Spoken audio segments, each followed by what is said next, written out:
Hello everybody and welcome back to my channel. Okay, so in this video I'm gonna give you guys a quick list of things that I do to keep my hair looking healthy, not only looking healthy but to keep it healthy and to keep it looking nice, you feel me? So right, I tried to think of like 10 top things, but right now I only really came up with like 9 things between like questions that people ask me and little things that I thought about, like things that I do and focus on for my hair. All right, boom. So the first thing that, to me, this is the most important thing when it comes to taking care of your hair, natural hair, whatever hair you have. This is the most important thing: caring for your scalp. Your scalp is where your hair comes from, so regardless of what it might be doing to your hair, regardless of how much moisture your hair might have, you know, how much you wash it or co-wash or clay wash or what have you, if your scalp isn't alright, then your hair is just not going to be alright, and that's just how it goes. You need to make sure that you know, if you can, try to see a dermatologist so they can tell you what's going on with your scalp. I know that I have a dermatologist appointment next week just so they can see what's going on with my scalp, because I don't think my scalp is perfectly healthy right now, and that's just me being honest and me saying, okay, I know what my hair is like, I know like what things feel like, so let me just go check out my scalp and make sure that everything is a-okay, and you know, get like a professional point of view. Ways to take care of your scalp: do not dig your fingernails into your scalp. Do not aggressively scratch your scalp. You know, like when you're giving yourself scalp massages, don't be all up in your head like that. No, you know, like a gentle, this works just fine. No fingernails in your scalp. No fingernails in your scalp, please. If you use comb, like if you have to use combs, try not to dig the comb in your scalp. Like I know, especially like for me, when I pick my hair, I used to be like really aggressive and I used to be like all in my scalp. No, don't do that. So please just try to make sure that you're taking care of your scalp. That's the most important thing. 2, moisturize.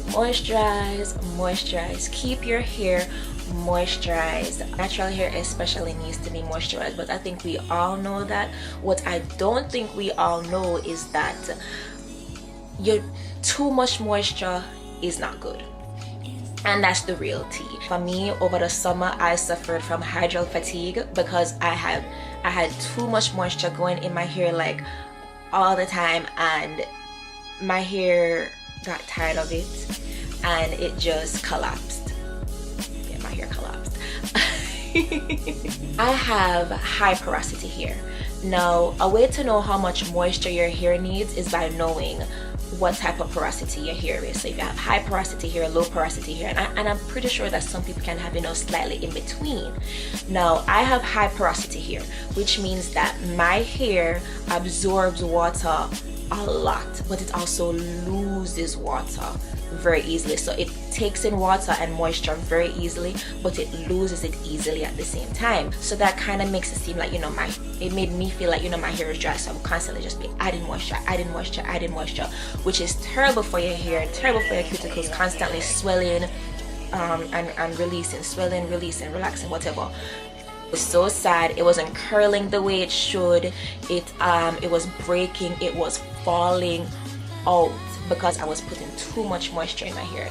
Now, if you're somebody who has low porosity hair, now you want to use a lot of moisture, high porosity, low porosity, try to figure out which one you have, and by figuring that out, you will know how to better take care of your hair. That leads me into number 3: low manipulation hairstyles and protective styles. So to help me get back from my terrible hydro fatigue, oh my god, I cried because I had no idea what was going on. My hair was falling out in clumps, and look, no, nothing.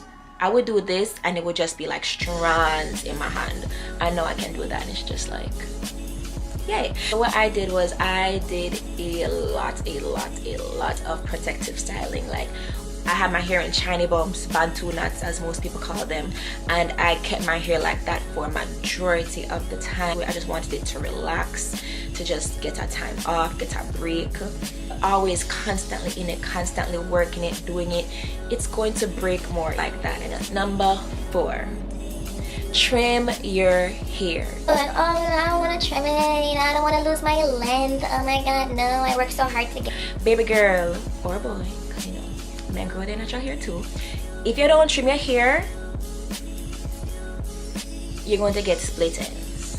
When you get split ends, your hair is going to fall out regardless, because when the ends start to split, you know, the split, it will just travel up, your hair becomes thin and it falls out. Now, how to know when to trim your hair?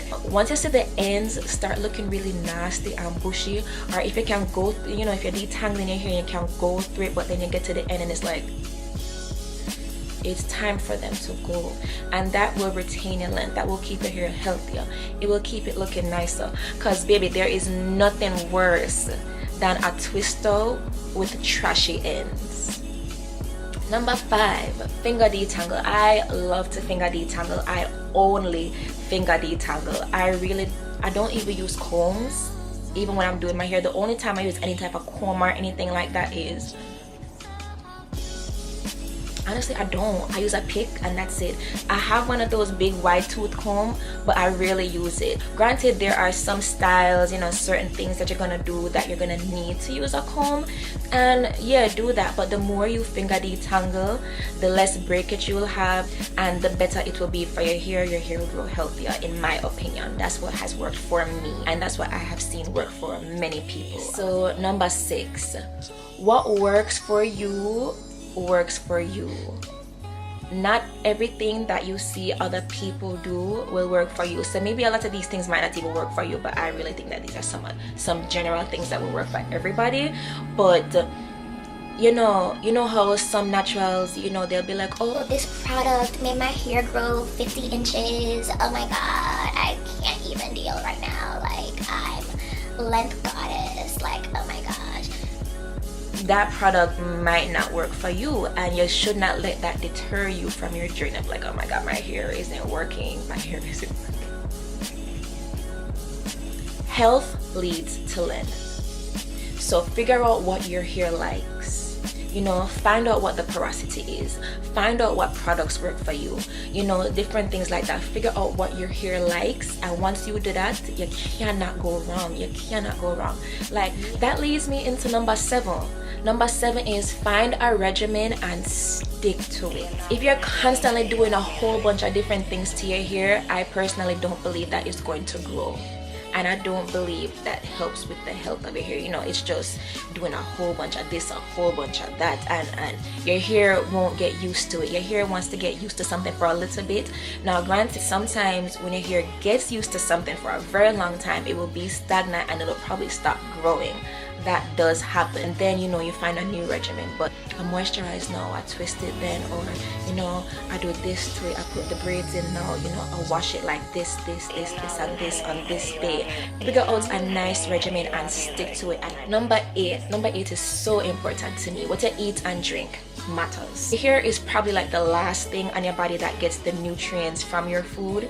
So after your body don't use up everything that you get, and your hair gets the last little bit, if you're eating a whole bunch of junk, if you're not drinking any water, all you're drinking soda, you know, those processed juice, all of that foolishness, no offense if that's what your thing is, but your hair really not going to benefit from that. If you drink a lot of water, you know, you eat more fruits, you're eating a more balanced diet, your hair will benefit from that. You will see your hair looking better, I promise you. Number 9, my favorite, try to teach yourself what all of these different things are. They say do an apple cider vinegar rinse. Do you know why apple cider vinegar? What does apple cider vinegar actually do? Are you just doing it just because people tell you to do it? I hope not. You know what you're doing to your hair, know what you're putting in your hair. Feel me? I used to do protein treatments with the egg and the mayonnaise and the what have you. Whole time didn't even know that that stuff wasn't even actually, it wasn't a real protein treatment. Yeah, it was eggs in it, but come to think of it, it was more of a moisture thing, which also led to my hydro fatigue. You see? Now I'm over here thinking, oh, I'm getting protein in my hair. Oh, my hair needs some protein. Let me go do these eggs. that egg was not doing nothing for my hair, child. Feel me? So know what you're doing to your hair, and those are my top 9 things that you should know, things you should think about when you want to grow healthy and longer natural hair, or just hair, but natural hair, because that's why we're here, right? Okay, y'all, thank you so much for watching. I really hope this helped. If you want me to explain anything more, let me know in the comments below, or just anything like that, and I will get to it. Don't forget to like, comment, and subscribe to my channel so you can get more content.